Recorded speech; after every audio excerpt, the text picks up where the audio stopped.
अस्सलाम वालेकुम दोस्तों, हौसले बुलंद ने ते थके थुके नहीं है बिल्कुल भी। असी उधरों आके लंगर तकसीम करके मैडिकल कैंप ला के असी अपना वेयर हाउस जो बनाया वा उत्थे आए हैं तो साढ़े जो साइलेज वगैरह वा वो लथन लग पिया तो गड्डियाँ 3-4 आ गई साड़ियाँ। असी ये वेयर हाउस जो अपना बना लिया मैकलोडगंज। तुसी गूगल ते जाओगे खालसा एड पंजाबी लहर वेयर हाउस लिखोगे तो तुहानूं इहदी लोकेशन मिल जाएगी। तो ये असी स्टॉक कर लिया तो हुण असी सर्वे करी जावांगे नाल दी नाल।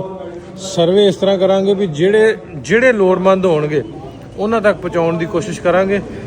ਜਿਹੜੀਆਂ 2-4-5 ਮੱਝਾਂ ਨੇ ਜਿਹੜੇ ਮਾੜੇ ਬੰਦੇ ਨੇ ਉਹਨਾਂ ਤੱਕ ਪਹੁੰਚਾਵਾਂਗੇ। ਜਿਹੜਾ ਰਾਸ਼ਨ ਆ ਉਹਦੀਆਂ ਵੀ ਪ੍ਰੋਪਰ ਲਿਸਟਾਂ ਬਣਾ ਕੇ ਕਿਹਨੂੰ ਚਾਹੀਦੀ ਆ, ਕਿਸ ਨੂੰ ਕਿਸ ਚੀਜ਼ ਦੀ ਲੋੜ ਆ।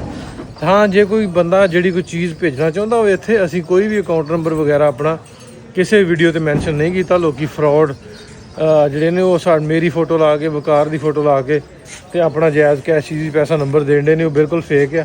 ਜੇ ਕਿਸੇ ਨੇ ਕੁਝ ਭੇਜਣਾ ਹੋਵੇ ਆਪਣੇ ਹੱਥੀਂ ਬਾਏ ਕਰੋ ਤੇ ਸਾਡੀ ਇਸ ਲੋਕੇਸ਼ਨ ਤੇ ਭੇਜ ਦਿਓ।